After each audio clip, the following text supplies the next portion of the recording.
যারা যারা জমি দেওয়া অসুস্থ থাকেন আপনি বসেন, বাকিরা লাইনে দাঁড়িয়ে যান।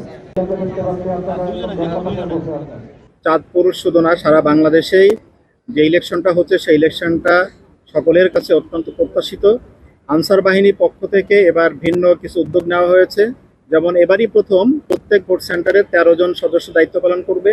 এই 13 জনের মধ্যে 3 জন থাকবে অস্ত্রসহ, শটগান নিয়ে থাকবে। এর মধ্যে একজন সার্বক্ষণিকভাবে প্রিজাইডিং অফিসারের বডিগার্ড হিসাবে নিরাপত্তা প্রদান করবে, যাতে তিনি স্বাচ্ছন্দ্যে তার দায়িত্ব পালন করতে পারেন। এটা একটা দায়িত্ব উদ্যোগ নেওয়া হয়েছে। আরেকটা হচ্ছে এবারই প্রথম প্রত্যেক ভোট সেন্টারে 2 জন আনসার সদস্যকে মোবাইলে সুরক্ষা অ্যাপস নামে একটা করা হয়েছে, নির্বাচনী সুরক্ষা অ্যাপস। এই সুরক্ষা অ্যাপসের কাজ হচ্ছে যে কোনো ভোট সেন্টারে যখনই কোনো অসুবিধা হয় বা সমস্যা তৈরি হয় অথবা অনাকাঙ্ক্ষিত পরিস্থিতি যদি তৈরি হয়, সেই ক্ষেত্রে সে সাথে সাথে এই রিপোর্টটা ছবি তুলবেন অথবা ছোট্ট ভিডিও করে এই অ্যাপসের মাধ্যমে পোস্ট করে দিবেন।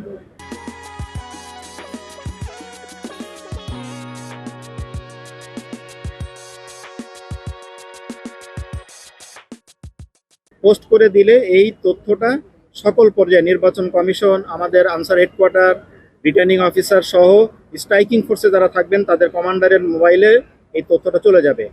এই তথ্যটা পাওয়ার সাথে সাথে পার্শ্ববর্তী স্ট্রাইকিং ফোর্স সেখানে রেসপন্ড করবেন, এসে ওই সমস্যাটা সমাধান করবেন। এটা অতীতে দেখা যায়নি, এবারই আনসার বাহিনীর পক্ষ থেকে এই উদ্যোগটা নেওয়া হয়েছে। এছাড়া আপনারা জানেন যে অন্যান্য বাহিনী 7 দিনের জন্য নির্বাচনে দায়িত্ব পালন করছে, একমাত্র আনসার বাহিনী 8 দিনের জন্য, একদিন বেশি সরকার গুরুত্ব দিয়ে একদিন বেশি দায়িত্বর ব্যবস্থা করেছে। তার অংশ হিসাবে আজকে আমরা হাজিরা প্যারেডে সবাইকে উপস্থিত করলাম এবং আমাদের নির্দেশনা পৌঁছে দিলাম। ভোট হবে, আমাদের মাননীয় প্রধান উপদেষ্টা যেটা বলেছেন, অত্যন্ত উৎসবমুখর পরিবেশে বাংলাদেশ স্বস্তির সাথে প্রত্যেক ভোটার ভোট দিতে পারবেন। আমাদের আইনশৃঙ্খলা বাহিনীর সদস্য হিসাবে আমাদের দায়িত্ব প্রত্যেকটা ভোট সেন্টার সুশৃঙ্খল রাখা, সুন্দর রাখা।